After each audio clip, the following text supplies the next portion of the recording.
had a dream about this place.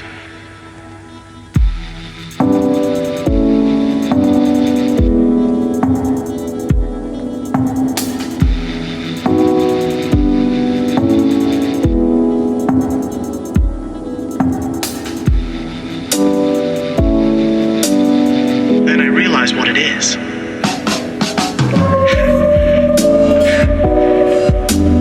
There's a man.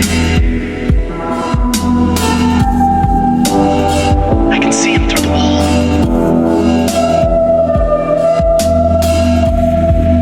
I can see his face. I hope that I never see that face outside of a dream. Hello and welcome to Ghost Stories for the End of the World. This is the concluding part of my chat with Mr. Brace Belden, private investigator, dark cowboy, and co-host of the parapolitical podcasting phenomenon True Anon.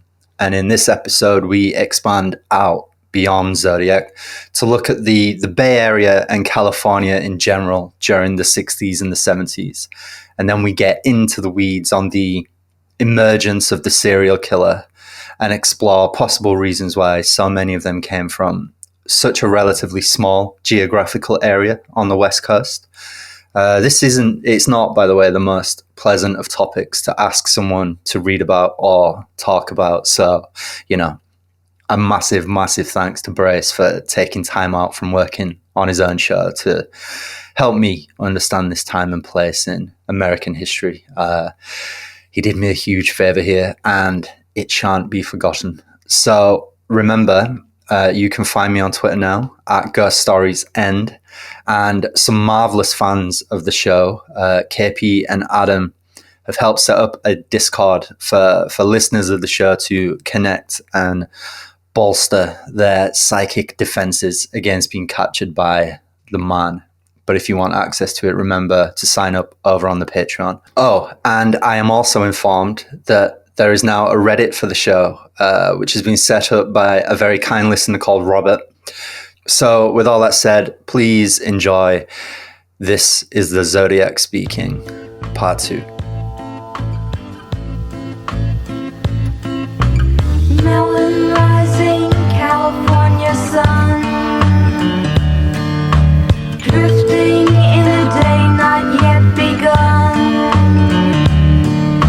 6 o'clock and peaceful and serene,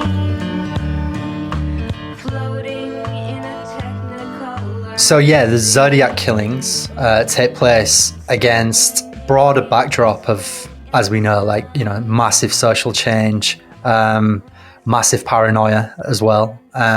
And I guess I was wondering if we should open with a look at San Francisco in the 60s and the Bay Area in general, to kind of sort of contextualize Zodiac. Yeah, I don't know. I feel like people have always thought of the Bay Area, San Francisco in particular, but the Bay Area as well, as a refuge for freaks and lunatics and oddballs and misfits, which, to be clear, it is in a way, but I don't think in sort of necessarily the positive way that people think it was. San Francisco was not always, actually not for most of its existence, this sort of liberal haven that it is described as. Obviously it has been much more tolerant of, let's say, other political ideas and whatever, throughout its history, but it has had its current reputation basically stems from the 1960s. There has been San Francisco was the site of it's a fairly newer city as an actual city. It's on the West Coast, which means it has a couple hundred years less history than some cities on the East Coast, or maybe at least 100. Yeah. But it was the site of some pretty big labor battles in the early 20th century. The whole city basically burned down in 1906 due to a giant earthquake, and then there was a long history of working people and working class organizations doing both good things, including one of the biggest general strikes. I think the biggest general strike on the West Coast and in San Francisco in particular, but also it was the home of a very sort of peculiar breed of, well, maybe not so peculiar, but a particular breed of socialist in the early 20th century, late 19th century, where they were maybe like they were very pro labor and sort of spoke in this like economic left wing populist rhetoric, but hated Chinese people. And in fact, there was a lot of lynchings of Chinese people early in the city's history, and that was carried out by socialists as well. Well, it was carried out by basically everybody, but there was a big split. I can't remember the exact name of the organization, but it was like something working man's organization. And yeah, there was a big split in it eventually because some people just wanted to be like anti-Chinese, like that was like one of their main political points, and others disagreed with them. But yeah, it was a pretty mainline political opinion here for a long time, and like you could kind of get away with whatever you wanted and used kind of Chinese people as both like a rhetorical punching bag, but also like a group of people that you could basically annihilate at will. Something that continued on into the 20th century, not just Chinese people, but with World War II, particularly Japanese people. I mean, San Francisco has always had a large Japanese population, and many of them were dispossessed from their homes, put into camps, etc. Yeah. And so this is San Francisco. It's not like it hasn't exactly always been like this freak city since it was created, and it was a gold rush town when it was made. And so there was a lot of real weird people, but there was also a lot of really bad predators around essentially since its inception. It's also home to a lot of white enclaves, like ethnic enclaves, like every city was. And pretty sizable contingents of that up until the 1960s, when the hippies came in, and that was sort of the beginning of the end to like the specifically like white ethnic neighborhoods, which tended to be a lot more conservative than the people that replaced them, essentially. Yeah, and I guess like these hippies and the dropout kids and whatnot, they kind of overwhelm the city, especially like around Haight-Ashbury, yeah, right. Or the Haight. I mean, Haight-Ashbury is a specific intersection, and if you say Haight-Ashbury, you're basically talking about like Upper Haight commercial corridor, right? But the Haight is actually like a fairly sizable neighborhood. I've lived in both Lower and Upper Haight in my life. It's just like I don't know. It's like an inexpensive neighborhood. It kind of sucks. It's like Upper Haight is like Haight-Ashbury is like a very big tourist trap.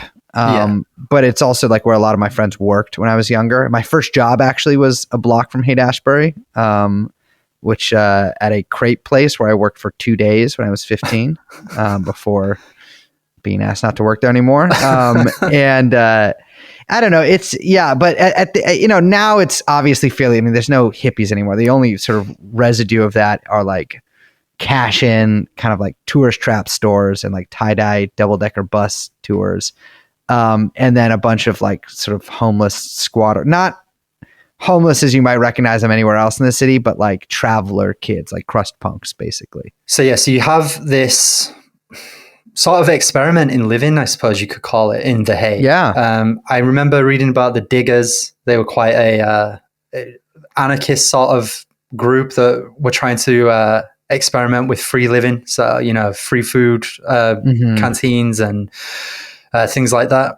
And they describe it as the 60s as we think of it only actually happened for about 9 months at least in San Francisco. It only happened for about 9 or 10 months between 67 and the beginning of 68. And then I think they hold like a funeral for the counterculture or something. Yeah.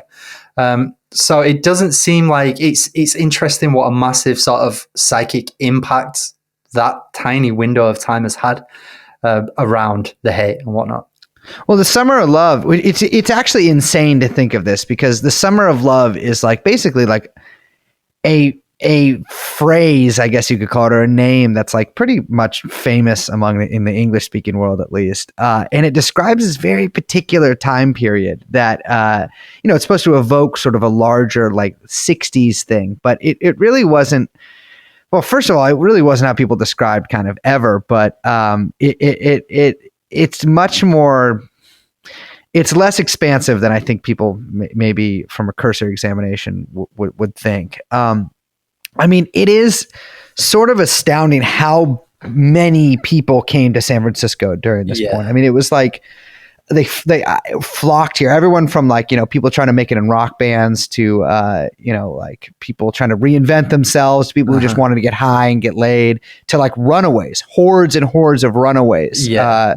Started appearing in the city, and in the hate, a lot of the residents there were not too thrilled at their neighborhood being invaded by a bunch of grubby moccasin or at best wearing people cavorting around. But the city in general, like it was not. I mean, again, like it's always been sort of an artistic city, but it's not as dirty, I think, as the hippies sort of wanted it to be.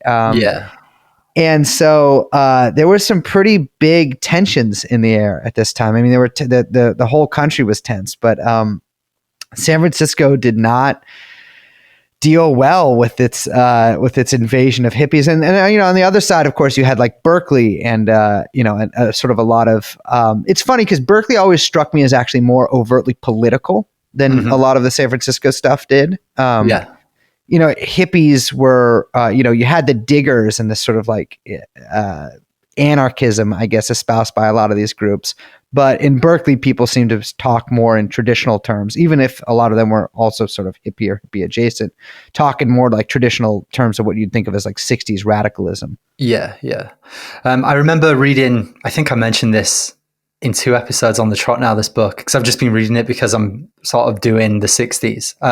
It's a book called Revolution in the Head about the Beatles and the 60s. And there's a bit in it where he's describing what the counterculture was like in London.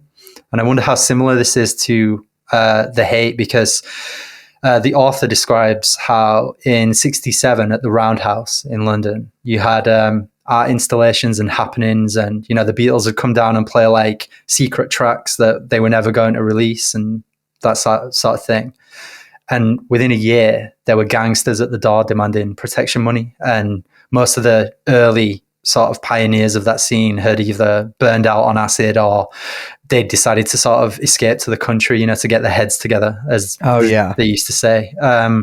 That happened in the US as well. Yeah, and especially in The Hate, like you were saying about Predators, it does seem that this sort of the way that all these different people converged on San Francisco, it definitely seems to have proved to be like a hunting ground for a lot of predators as well, and not just serial killers, but also the government, I guess, government agencies.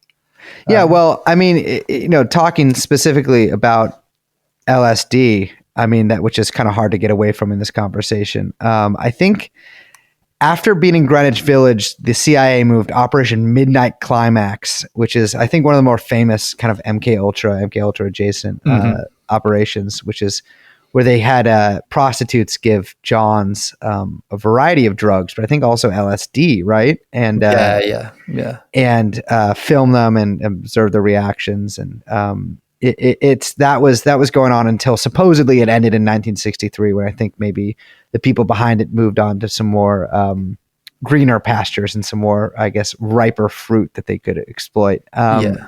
But I mean, LSD, so you have in the Bay Area 2 pretty famous institutions, or several famous institutions, but in particular at Stanford, which was one of the most evil places in the United States, and UC Berkeley, which is also very evil, but to a different extent. And, you had basically LSD, like it's sort of penetration of the counterculture really came up through the Bay Area, especially through sort of the scene surrounding Stanford. Ken Kesey, what's that guy? Tim Leary, the Merry Pranksters, that guy from the Grateful Dead as well. Hunter. you had Oswald or Owsley, excuse me, Stanley. And you know, you had all of this like sort of early LSD experimentation going on with the encouragement, let's say, of the federal government from behind the scenes. Yeah. I've just put out, well, as we're recording this, I just put out today an episode about MK Ultra and acid. Well, really about acid as it was used during the MK Ultra program. Yeah. And there are two sort of competing theories, I guess. There's one that I cleave towards, which is the counterculture was coming. The CIA sort of anticipated it because of, you know, the way they were plugged into sociology departments and things like that all over the country. They knew that a leftist upswell in political consciousness was not going to be good for business. So things like LSD, as you encouraged me to think of it as like a technology, and the Bay Area is like a lab for technologies like this. So I think that, yeah, they seeded LSD into the counterculture as a way to kind of manipulate it and capture it. But then you have the wackier sort of more extreme version, which is the entire thing from top to bottom was engineered at the direction of someone at Langley for reasons unknown to discredit the left, I suppose. Yeah, I mean, I think it's sort of hard to kind of. I mean, I also sort of cleave towards the former, but it also has elements of the latter in it, right? Like, I mean, what we would what we would know is the counterculture would be entirely different without the influence of a lot of these, let's say, variables that were put in them by the CIA, and I'm including, 100%. You know, all the stuff that we're going to talk about here, but like LSD is like impossible to separate from what was going on in the 1960s, especially in the Bay Area. Yeah, I mean, it is like an integral part of that. And you know, as I don't know if have you ever taken LSD or acid? I've done everything except LSD. Weirdly, we can't get it around here. It's really hard to get it where I live. Like things that people tell you are LSD, you know, you don't want to trust in that. Yeah, it's the speed. It's. I mean, that I think is the case with a lot of like what's called LSD. And you know, I am not a fan of psychedelic drugs. I have taken acid about 5 or 6 times to greatly varying degrees of quality. The only time I've taken it where I was like, this is like good stuff, I'm putting quotes around that, was actually from a sort of relic 70s acid dealer guy who anyways, long story. It is I've known people who are really into psychedelics. I've known people who are really into acid, and you know, as much as they proselytize it, I mean, I think it particularly politically speaking, it is not conducive to any kind of what I would say is like socialist kind of politics of even the type that were becoming popular in the 60s, which were not exactly always the most collective type socialist politics. But you know, for all these communes and for all this togetherness, I mean, acid is a very individualistic thing. I mean, I think a lot of the greatest, like sort of, or not the greatest, excuse me, like, but the sort of common refrain you hear around it is like, well, it makes you realize everything's connected. Like, okay, it makes you sort of realize that, but that information is essentially useless. You know, like from a like material point of view, because like everything's connected. It's all one big universe, but like it ends up, I mean, and we can see from history, it ends up with people becoming these very like individualistic, and like, you know, it's no surprise that a lot of the big yippies and like 60s countercultural people became, if not outright libertarians, something close to them. That's something that we touched on in the Weather Underground episode, me and Matt Chrisman. And I think a really good example actually of somebody who had their mind blown by acid and discovered the connectedness of everything is Sidney Gottlieb. You know, he took acid 200 times.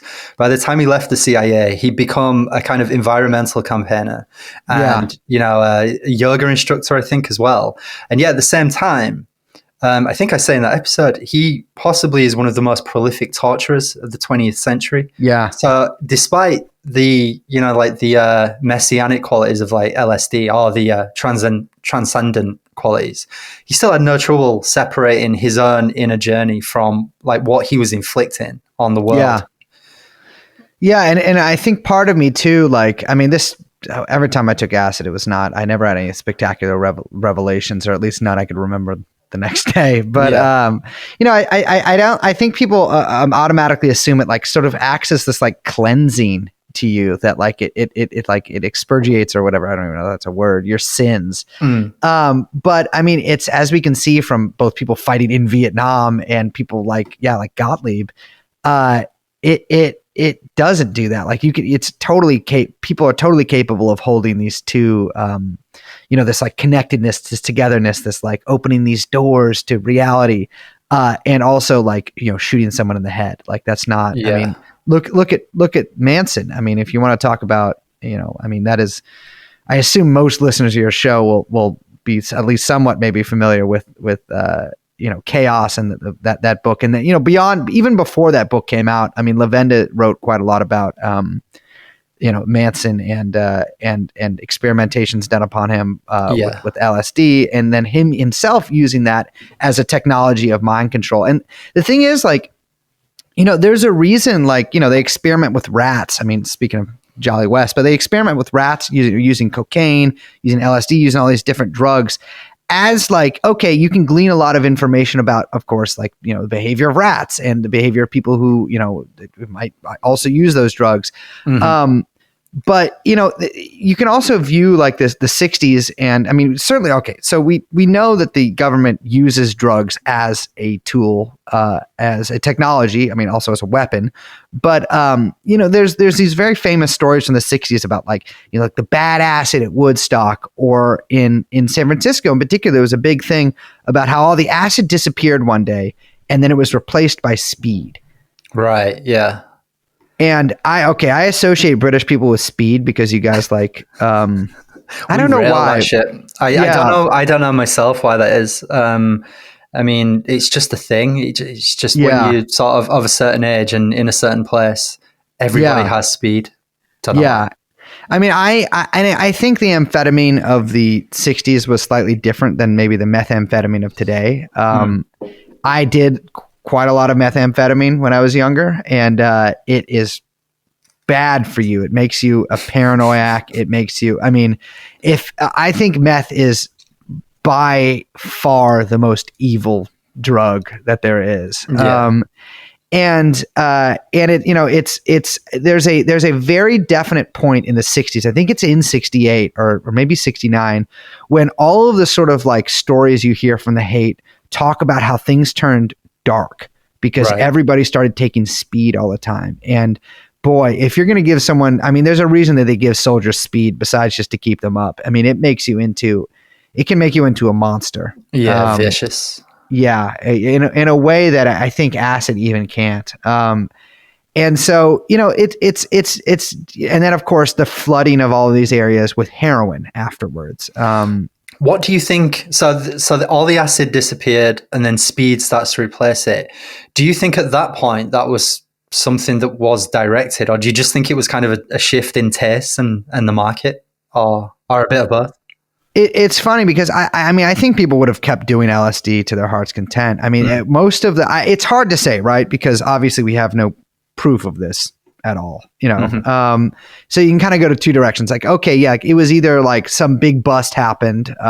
Although, I mean, there were pretty big busts during the 60s. There was also a lot of willing players to fill that niche in the market. But it's hard to say actually what happened there. I mean, I would not be at all surprised if that was nudged or directly ordered by some government department. But it also, of course, could be a change in I don't know, in taste or something like that. But I don't see that because meth is just amphetamines are just such a like. I don't know. I think people could sort of see it tearing everybody apart, but it's also highly addictive, and you can do it in a way that I think you can't do LSD in. So yeah, I don't know. It's hard to say, but it did get replaced by heroin. We do know that the heroin replacement, or at least the flooding of heroin, was a direct result of the U.S. government's entry into not entry, as they've been in it for a long time, but direct manipulations, let's say, of the global market for heroin. Yeah, I mean, distribution networks. That's something that we do actually have Nixon admin staff openly saying that heroin was a very useful tool, for sort of discrediting the hippies and the Black liberation movement, stuff like that. So yeah, I think that I would say it's fairly well established now that drugs played a pretty important role for the US government there. Heroin, that is. And to me, it's if my image of the deranged hippie is okay, well, I think that the common image is some guy who's whacked out of his mind on acid, but I think being whacked out of your mind on speed is actually closer to what people might think of as the Manson affect. Acid is too, I don't know, it makes everything too far away, whereas speed makes you sort of feel more, I think, godlike than acid does. Although, maybe I didn't do the same kind of acid as these guys. Yeah.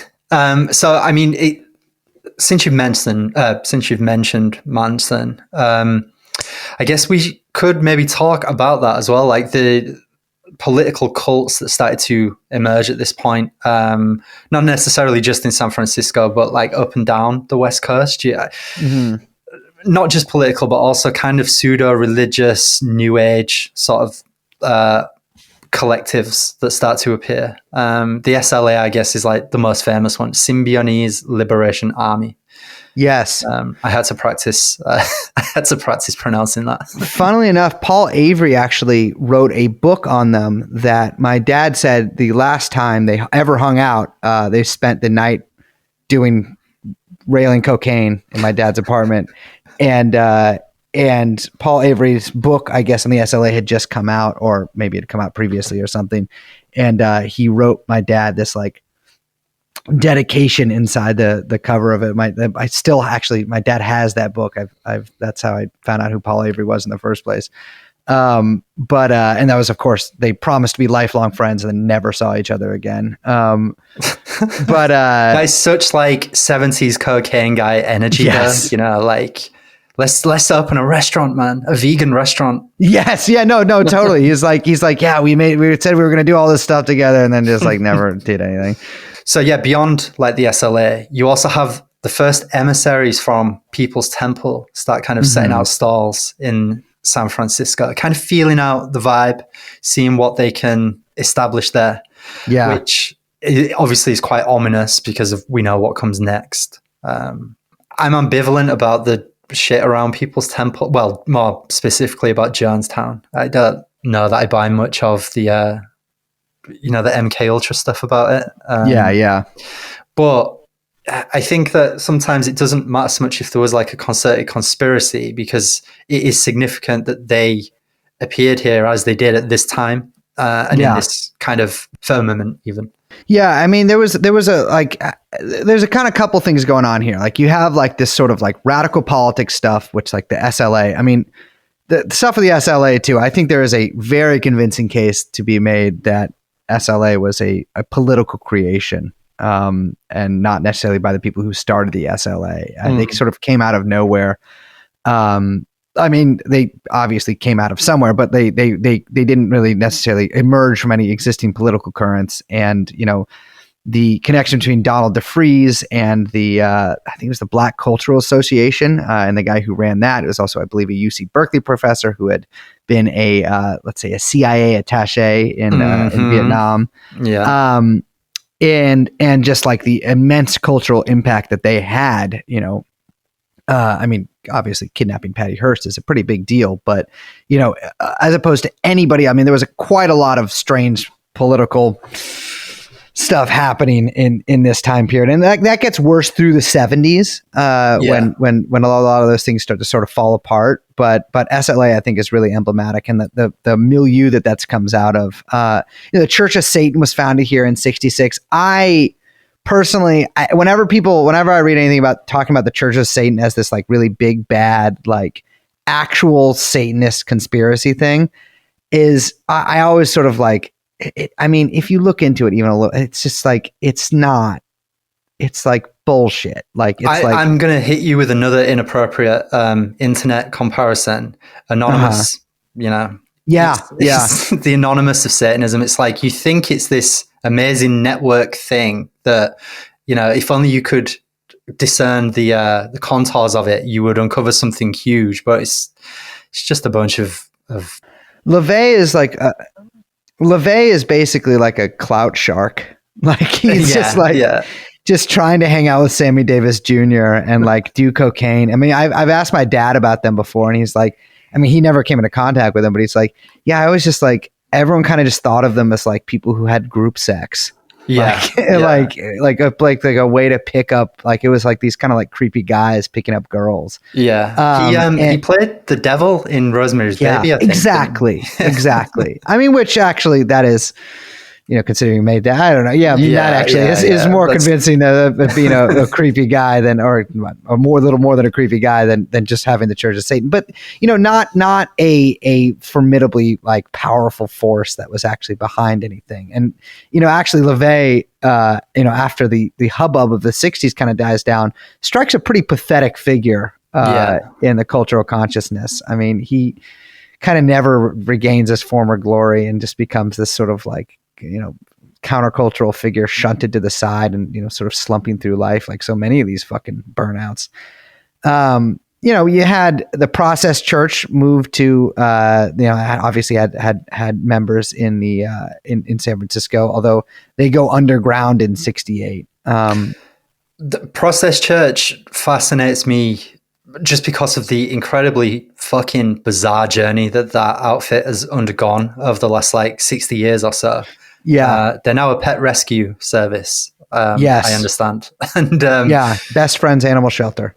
And this from publishing like special magazines called Death in like the early 70s. That's incredible. Like, but yeah, I've been trying to get hold of some of their magazines actually. I found a couple on eBay, but I don't know how legit the asking price is because it seems quite cheap. They're expensive. Oh, really? Because I haven't looked up in a long time, but when I looked it up, I maybe I'm wrong. Maybe I'm thinking of something else, or it's like a collection. But like, I feel like when I looked up Process Church magazines, they were like hundreds of dollars. That feels right. The price I'm seeing feels wrong. The Death issue is one of them, and they only want like 35 quid for it, which is nothing really. $8,000 in American. Yeah, well, maybe it is right then. Maybe it's legit, and I should go for it. But you had the Nation of Islam there as well. I mean, San Francisco, or excuse me, the Bay Area has always had sort of a lot of like kind of breakaway Black Muslim sects too. Mm-hmm. There was a sort of spectacular, I think, one murder and maybe another attempted murder connected to the Your Black Muslim Bakery, which was then it was called Your Black Muslim Bakery in Oakland, which I've been to before or went to when it was still extant. They killed a journalist, I think, for reporting on some kind of like financial malfeasance that the company was undergoing in a pretty brazen like downtown hit maybe 10 years ago in Oakland. I mean, you just had all of these like really intense, insane groups there, and you also, of course, had like the Weather Underground, and a lot of the sort of more violent sects I kind of popped up in the early 70s in the Bay Area. There was a series of like, I never know how to pronounce this, but intersinine. Intersinine. When people like it's intersinine, you know, communal warfare between a lot of and often pretty violent communal warfare between a lot of left-wing political groups starting in the late 60s. I mean, I think you know, starting even with the Black Panthers, I think one of their main members was killed and I think found dead or chopped up in like the Santa Cruz Hills. Yeah, there's a pretty dark passage. Well, it's Chaos, so they're all dark passages, but there's an especially dark passage in Chaos where he's talking about how the FBI were kind of actively engineering tit-for-tat hits between different splinter factions of the Black Panthers. And I mean, we talked about this before, but obviously it's something that they weren't doing with like the Weather Underground, you know. Yeah, I mean that there's a famous occurrence of that happening. I think in UCLA, where US, Yeah. which was like a Black Panther type group, and the Black Panthers actually had a shootout. Yeah. Engineered, I believe, by the FBI there. I'm not remembering all the details correctly. Funnily enough, a lot of people don't know this, is actually the People's Temple and the Black Panthers had a shootout at one point in the Fillmore over control of who gets a seat on a community board. I have never heard this before. When did this happen? Later in the 70s. Holy shit. But yeah, it was in the Fillmore. Holy fuck. You know, like, there's a lot of strange connections. Well, obviously, there's a lot of strange connections with Jim Jones and like Patty Hearst as well. Like, he offered some of his People's Temple followers as hostages, or he offered to negotiate with the SLA as well. I mean, Jones was so like, it's been so downplayed now. I mean, for all the obvious reasons, but like, you know, people don't think of Jones as like, you know, he was this figure in San Francisco politics, but he was a major figure in San Francisco politics. He established a genuine kind of parapolitical structure in that city. And it's interesting how it doesn't really get looked at as much as Jonestown, because for people like us, that should be something really interesting to kind of study and take apart and look at how he did it. Not because like I want to do what he did, but just as a kind of a parapolitical organization sort of developing and forming and attaching itself. But like Harvey Milk, for instance, was like closely attached to Jim Jones. It's like, and that is obviously excised from all the sort of histories of the time. But, or at least, you know, shunted to being a footnote. But I mean, he ran one of like, he ran a tight fucking operation, which I guess is good to do. If you have a cult, you might as well run a good operation out of it. Is Harvey Milk the guy who got assassinated by somebody that Dan he White, fired? Or, a cop. Right. No, not even fired. A fellow city council or city supervisor. Oh, right. Okay. I've actually been in I've been in the office where that happened. He did it at City Hall. And then cops, this is the other thing we need to mention with the Zodiac stuff too, is that cops in San Francisco are like, let's just say the dominant cultural trends have not penetrated the police department, and they had not during the 1960s, and they had not during the 1970s and 80s, and even today. But you know, the cops in the 60s were not fans of the hippies. Even in the 70s, when Dan White, a former SFPD officer turned city supervisor, killed not only his coworker, a fellow city supervisor, but the mayor. There were cops walking around in free Dan White T-shirts. My dad told me that at one point, because he kind of lived near the police station in North Beach. At one point, he was at a bar and he heard 4 cops talking about how they wish they could burn down every gay bar in the city right after sort of the White Night, which is when a bunch of people sort of rioted at City Hall and burned cop cars in protest over, I believe, Dan White's acquittal, because he did famously get acquitted due to the Twinkie defense. Which he said what is the Twinkie defense? So the guy, Dan White, the killer in that case, he said he ate too much sugar, and he was unhealthy and ate too many Twinkies, and then that's why he killed 2 people. And he got off with it. I think he might have later he later killed himself, but I think he later might have gotten arrested, or might have done. I think he might have had to be in jail for some reason. Can't remember exactly the full details of that, but this was like famously did get acquitted of some of the charges.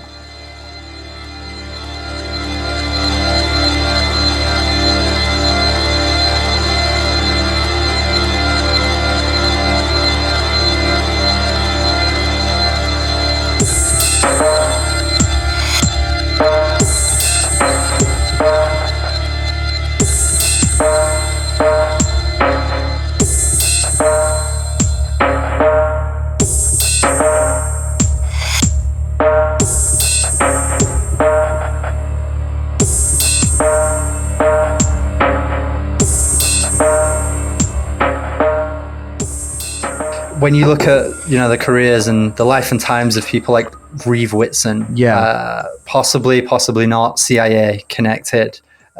These guys were kind of given free rein to sort of establish themselves and sort of percolate through the counterculture as it developed, and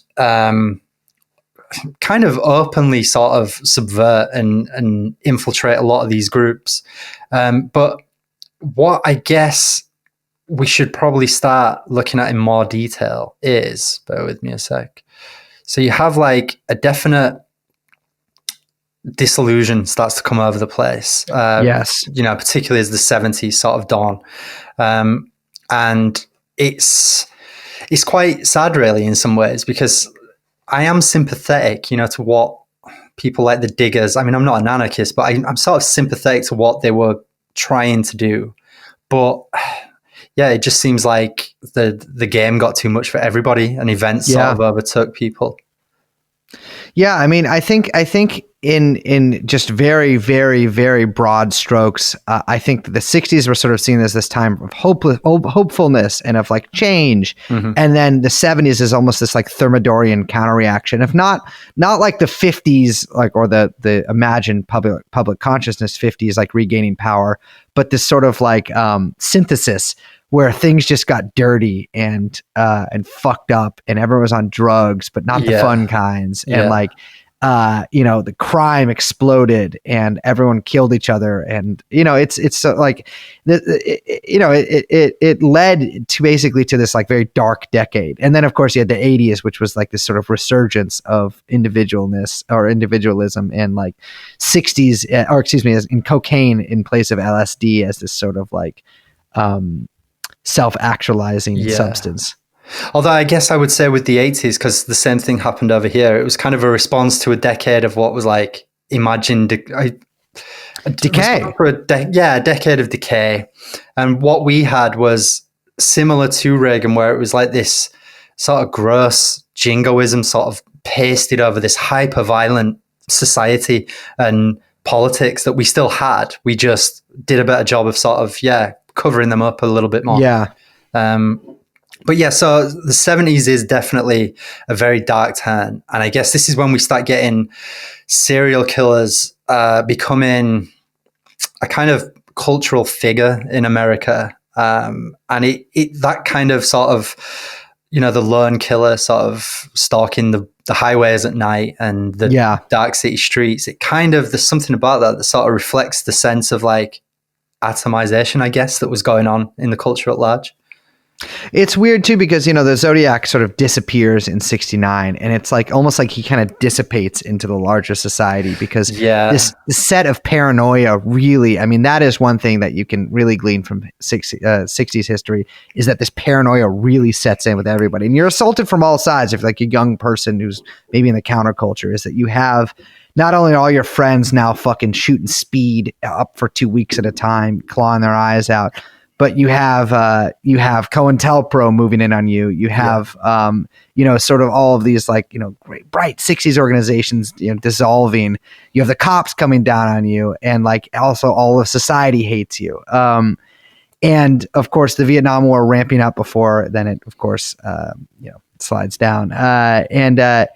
It's just like, I don't know. I mean, you have this like explosion in serial killers from the 70s until I think the 90s or the early 2000s.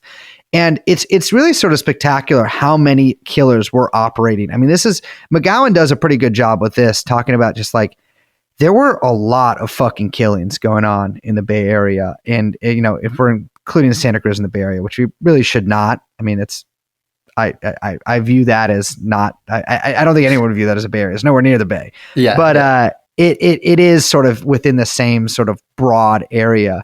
And then you have once those murders died down, all these murders in Sacramento, and even in San Francisco, you have the zebra murders of the early 70s. Talk to me about the zebra murders, because these are fucking insane. The zebra murders it's sort of insane how these have been really forgotten. I think like totally. I think you know, anybody in the Bay Area, not anybody, but most people would probably know about the Zodiac killings, at least, even if they didn't really like think about them ever. But the zebra murders have been totally like shunted aside.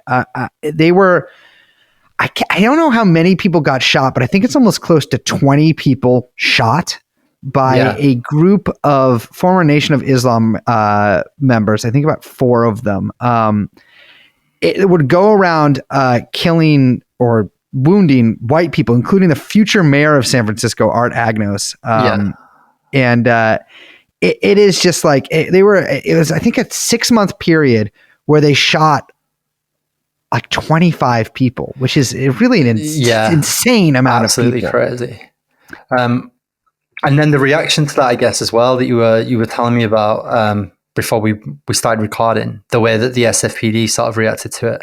Yeah, I mean, it's totally different almost in the way that they reacted to the Zodiac. I mean, granted, the Zodiac killed like 1 person in San Francisco, but and these people shot, over 24, but it was, they basically like put the city under martial law, but only for black people for like 6 months. I mean, it was like a stop and search kind of thing that would make any mayor of New York City blush. It was like, if you were black, like you were getting stopped multiple times a day, profiled, and it was like a state of siege for black people in San Francisco. It eventually had to get overturned with like a series of pretty intense lawsuits.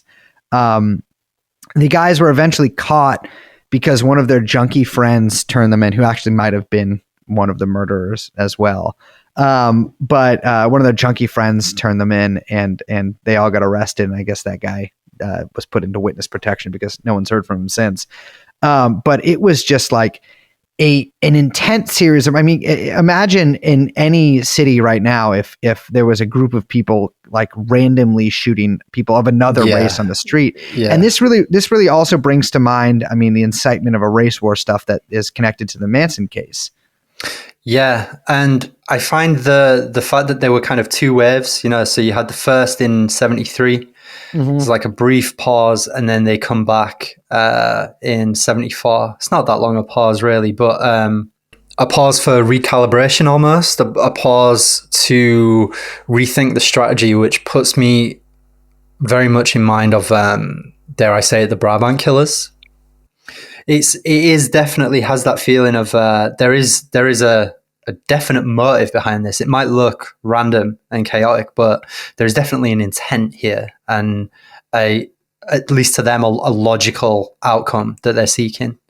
At this time too, you also had, or around this time too, you also had Edmund Kemper, who is, I think, one of the more famous serial killers because he really hits all of the check marks for like what people think a serial killer is, which is a strange physique, wanting to either fuck or kill his mother, and having a necrophiliac as well. I mean, I know I gather that you don't really watch TV all that much. No. So there was a show on Netflix called Mindhunter, which was about the early days of the FBI's forensic profiling department. I've heard of that. I know that exists. I've never seen it. Yeah, and it's like every episode the characters interview a different serial killer, and Edmund Kemper's in it. And this is all by way of saying, basically, they release these sort of bonus clips on YouTube, to promote the show. Yeah. And one of them is just the guy who plays Edmund Kemper eating an egg salad sandwich, because by this point, he'd kind of, the character of Edmund Kemper, it kind of become a bit of a fan favorite of the people who watch it. Yeah. And there's something about that just, I mean, it's not the actor's fault, but it just disturbed me on so many levels. Yeah. Do you know what I mean? Like, what are we doing here, people? Well, serial killer fandom is big. It is legit, a booming industry. Yeah. And I guess also just to recap, as McGowan does in Program to Kill.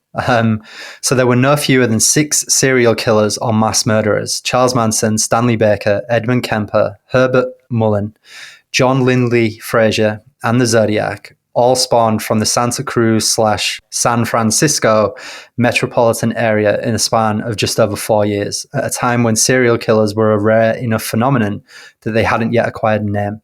And another serial killer was said to be at work not far away during the same time frame. As Bundy chronicler Richard Larson recounts, the bodies of at least 14 young women were found, not going to give the description of how they were found, in Northern California between December 1969 and December 1973. And there was a weird, ritual aspect to that. And then there's a mention to the murder of Fred Bennett as well, who was found mutilated. So yeah, there's talk of fandom, like Ted Bundy especially has become sort of the is it the serial killer, I suppose? Yes. Yeah. Fandom. And it is remarkable that all these people did emerge, if not in the Bay Area specifically, then from the same general sort of geographic location at the same time. Yeah. I mean, it's also it's all of like our main serial killers. I feel like that we like the hits that people talk about are all probably born also like in the immediate post-war generation, like in like 45, 46, 47. There's that sort of like general profile of the serial killer. It's like, a lot of them come from, families with veterans as parents, which, obviously a lot more common back then, considering there was a draft and especially World War II, there was, a war. Yeah. But yeah, it is like this, just, I don't know. I do think slime that people come out of. Yeah, I think there is something to be said for, even though there was a draft, the nature of wars then was so much more psychologically impactful for an American than, something like the drone wars that we have now, where, you push a button and it's someone 10 miles away who you've never met, you never will meet them, and you don't even see what happens to them. All you've done is push a button. Whereas, World War II, Korea, even Vietnam, visceral. It's visceral. It's devastating in a way that your experience wouldn't be with the more technologically advanced wars of later years.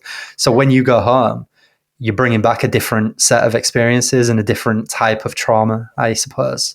Yeah, absolutely. And much more like high impact too. Like, it's here, it's the wars in Iraq and Afghanistan. I mean, you might not know anybody who ever actually, I mean, probably, chances are, somebody who's been in the army or something, but you probably don't know anybody who's like fired a rifle or anything like that or been in a battle. Yeah, I was just about to say, like, I have known a fair few Iraq squaddies. Yeah, fucking don't get me started. But yeah, I've known a fair few of them, and they always seem to have been at one step remove from the actual fighting. It's very rare I come across like someone who was in the army who was actually firing a gun and seeing someone in front of them die as a result of that.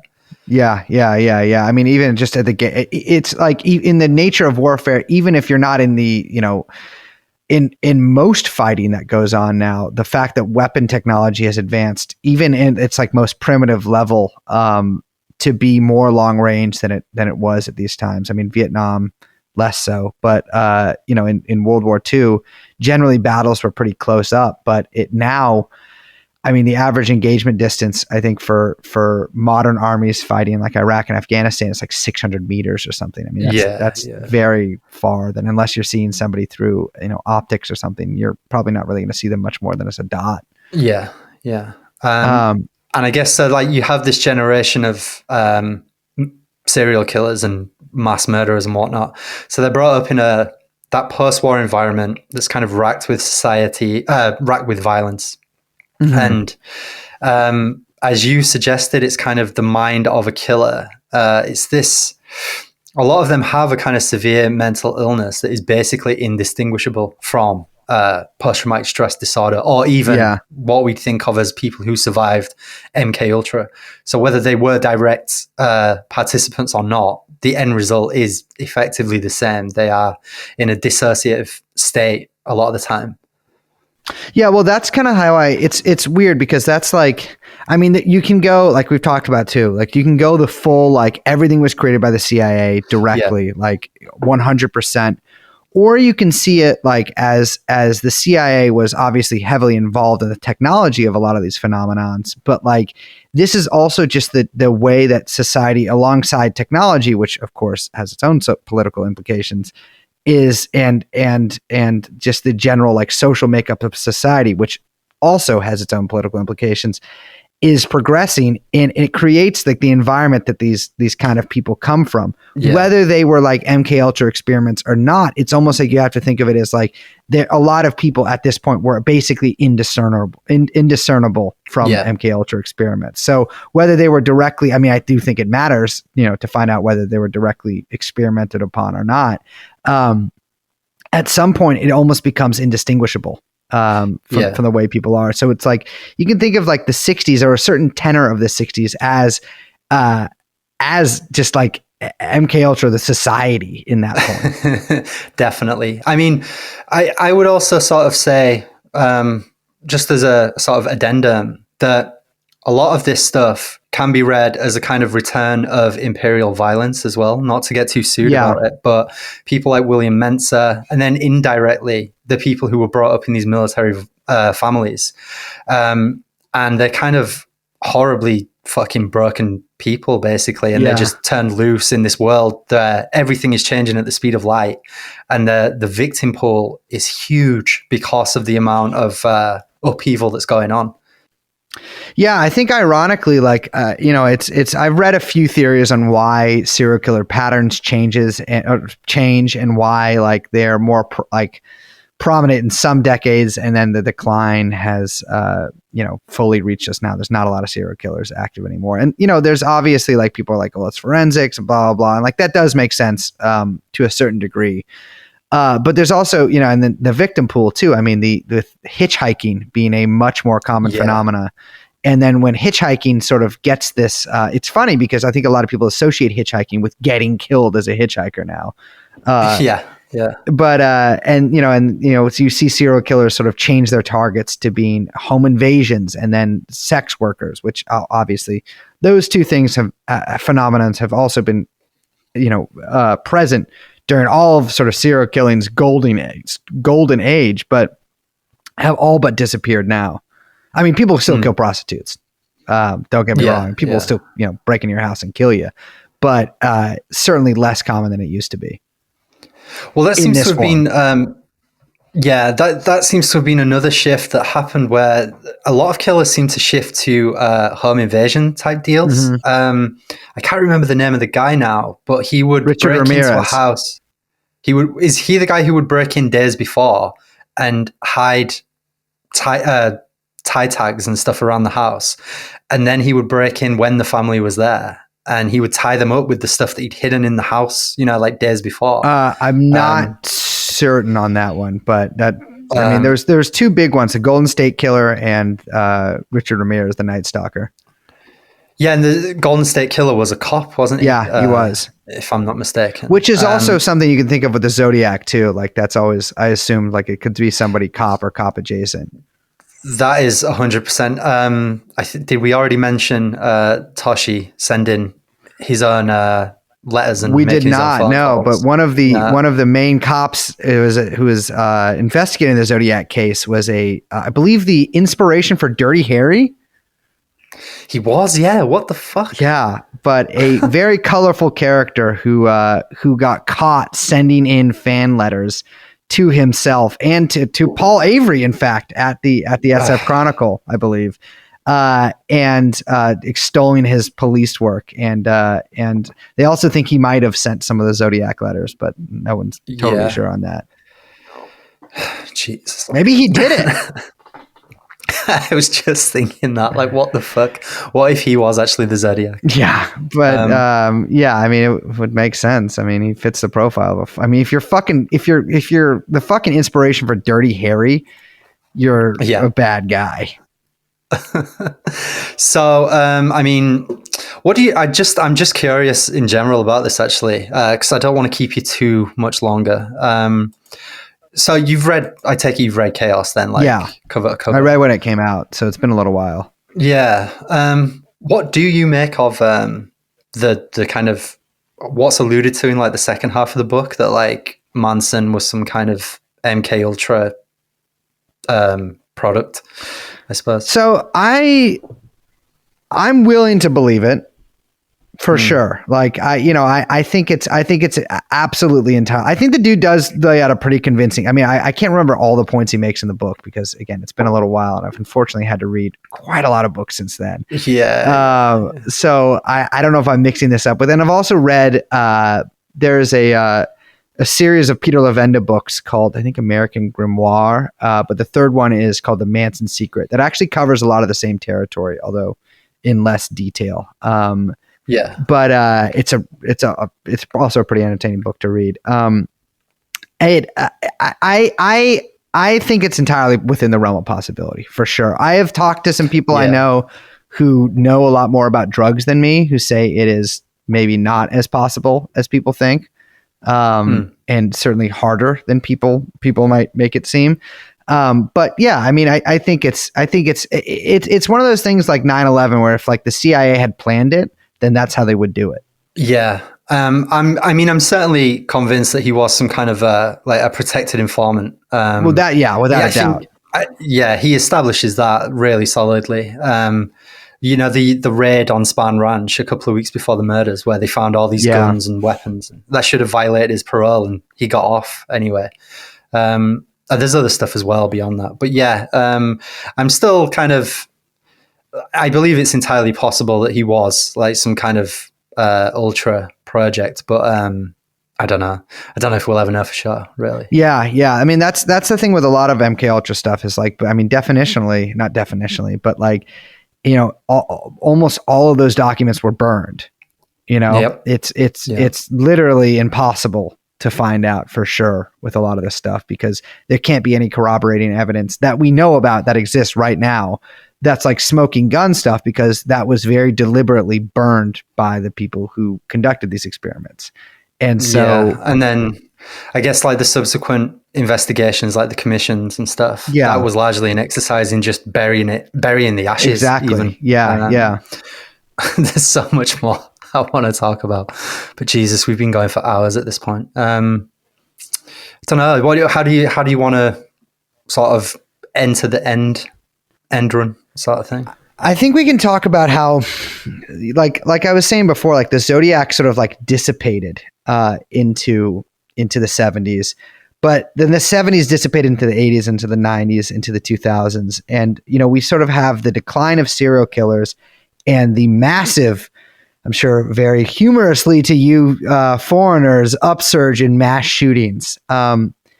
And, it's funny, I try to think about the connections between the two, right? Like, because we have seen like a precipitous decline in serial killers and a huge upswing, obviously, in mass shooters. I mean, there were mass shooters before the sort of the modern era, specifically thinking about the bell tower shooter at Texas A&M, but I can't think of any other real famous ones besides that, although they did exist.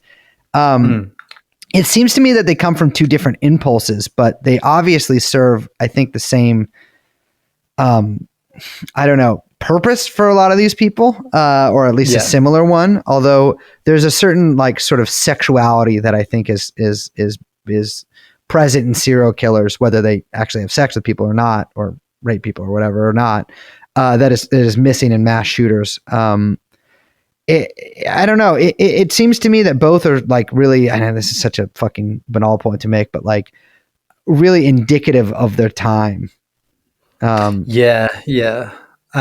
mean, I don't even know if this is a banal point at this point because I've been sort of toying with it for the last week. So I don't know anymore if it's actually meaningful. But the thing I've been talking about how serial killers and the media coverage that surrounds them, they make for very good kind of narrative structures, the stories of them. Whereas mass shootings are kind of instantaneous and over, and the only residual coverage people have then is to kind of count the bodies and go through the same cycle of trying to figure out what made this person snap. Yes. And they don't yet have a way to extend that as a narrative in mass media. So I think that explains why serial killers still dominate, true crime formats and things like that. Whereas mass shooting is much more terrifying and unsettling in a way because it doesn't make any narrative sense to most people, No. And it's funny. I think serial killing, or excuse me, I think even more than serial killers, I think mass shooters is much more mimetic, and like people, like I think that the sort of like copycat idea about serial killers is much more present in mass shooters. Like it's my friend sent me this study about how many other mass shooters are like reference the Columbine shooters in either their like lead up to doing it or their explanation or anything like that. And it's like the majority of like the most prominent mass shootings in this study that they showed me actually do reference Columbine as like as part of their I don't know, I guess not motive, but like inspiration for doing it. And just like self-justification, really, isn't it? Like, and I think it's similar too, that like, I think you have the same factors of this happening organically. And I mean that in a very loose sense, but you also, I think, have some of this probably encouraged by the government, if not, outright sometimes taken in the government's own hands, but also like as a general sort of symptom of the way that society is structured too. Yeah. I had that thought actually that just with the way that kind of working patterns and stuff have changed nowadays as well, I wonder if that plays a role. People are working a lot longer. People are working a lot longer and also more safety conscious as a result, when they finish a late shift or something. So they're not as likely to kind of be like caught out by somebody who's on the prowl for a victim. Whereas mass shooting, you can do that anytime, anywhere, as long as you've got a spare hour. Yeah. And a place where people are gathered. Yeah. It's just like, it's like a much more sudden release of violence rather than like, serial killing generally, although not in every instance, but generally, they take place a series of weeks or months or sometimes years, whereas mass shootings almost exclusively happen in one burst. Yeah. It kind of matches the world we're living in now, where everything is like instantaneous. But just like you have like serial killer fans, you also have really young mass shooter fans too. I mean, there's a lot of, I'm not going to say like a huge amount, but like there's definitely a lot of young people. My friend wrote a sort of like a small novel that they wrote that was about Columbine, not in like an admiring type of way. And then they got a lot of hate mail from people who genuinely did admire Columbine shooters. And like, it's a big thing, I think, among like sort of like TikTok young people, which is, don't even get me started on that. I think as long as something can be mediated, it's going to find some fans somewhere, I mean, when I first sort of got interested in all of this stuff, like as a teenager, it was through like reading about the mafia, but there was a deeper story there that you could never really get in like, the schlockier accounts, because people have like their favorite gangsters and their favorite mob families and their favorite wars and stuff. And it's like, I just want to read about like the economics of it, and, how this thing works at a mechanical level. And it's quite interesting actually. Like I bet it holds true for even stuff like terrorist attacks and stuff. On some level, people will have their favorite terrorist attacks, with I guess 9/11 would be the big one. It's a bit, that's the biggie. It's I think too with the Zodiac is that the enduring mystery of it too, and the fact that there's a fucking literal puzzle for people to figure out. Yeah, it's a self-reproducing cottage industry at this point. The Zodiac. I think the film did a lot to kind of restart the interest in him. That's what it seems like. I think that, I mean, it's no sort of surprise, I think, that like the majority of serial killers just that are known about globally come from the US. I think that's for a variety of reasons. One of which is, I think, the United States' obsession with serial killers, whereas they might not be tracked as closely in basically anywhere else in the world. Maybe the UK. We don't get many of them. So when we do, it's a really big sort of treat for the news, it's like, we get to cover this, but they get solved so quickly now that I think a lot of journalists are secretly disappointed when it happens, because they know they're only going to be on this story for like a week tops, and then the news cycle's going to turn again. And then you have, well, of course, you guys have the famous Jack the Ripper, but I mean, the foundation, I suppose, of like the fascination with these guys is Jack the Ripper. But I think, there's sort of no surprise that they started occurring when they did. And or at least started really ramping up when they did, because they started occurring before that, obviously. But it is, I think you kind of hit the nail on the head earlier with like this sort of like return of violence from abroad. Like it was in the bloodstream at that point of Americans, and it really like continued and continued and continued and continued. And now I think with just the way that the nature of war has changed too, you can almost see like mass shootings as a reflection back on the nature of that violence too. This sort of like faceless random violence, like that almost mirrors in the way like a drone coming out of the sky and blowing up your car, some fucking freak coming into the school and just like shooting everybody, or coming into a mall and just like blasting you, which is like random violence that is totally like almost would seem to you like an act from God or whatever, coming out of the sky and just annihilating everything around you and you yourself. Yeah, that is a very interesting point, actually. I would go along with that. Yeah.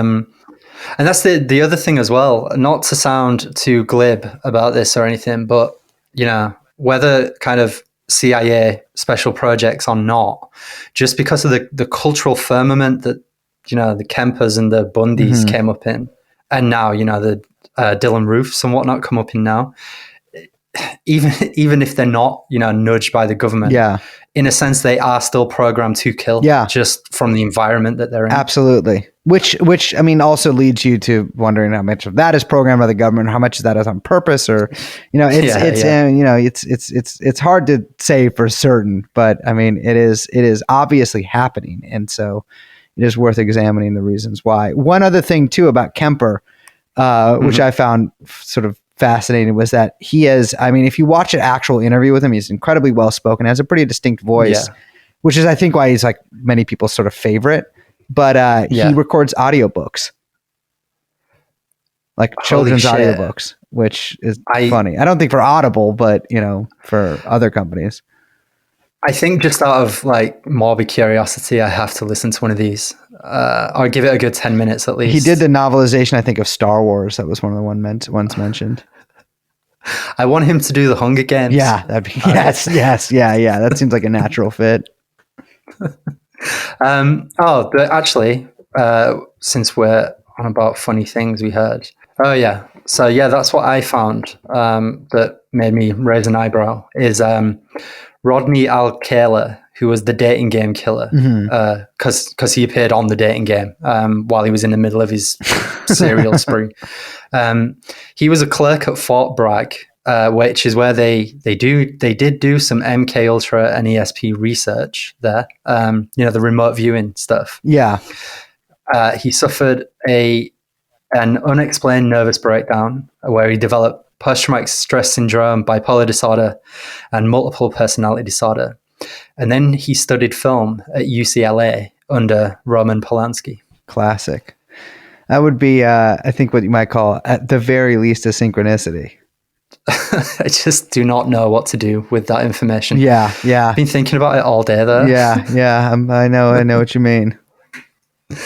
Right, dude. I'll let you go anyway because I don't. Yeah, I've impressed upon your time enough. Here, That's all right. Thank you for having me on. My landlord's just about to come over in 10 minutes, and I want to have him hear me talking about this. We timed it just right then. Cool. All right, brother. Well, thank you. All right, dude. Yeah, thanks a lot. Thanks for coming on, man.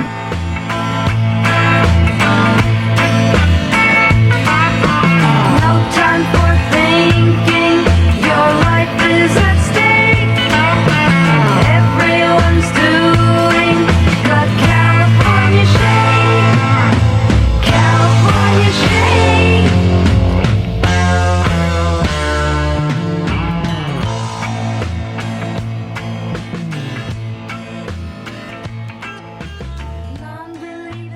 And as it was, so it goes. Thanks again to Brace for making time for this trip into a very dark corner of the American experiment, to be fair. And thanks as ever to you fine people for listening and for eating of this tasty deep state sponge cake that we baked. Next week, we're back to a solo outing as we log part 2 of Acid Spooks, where we'll be looking at the life and times of none other than Ronald Stark, international man of mystery.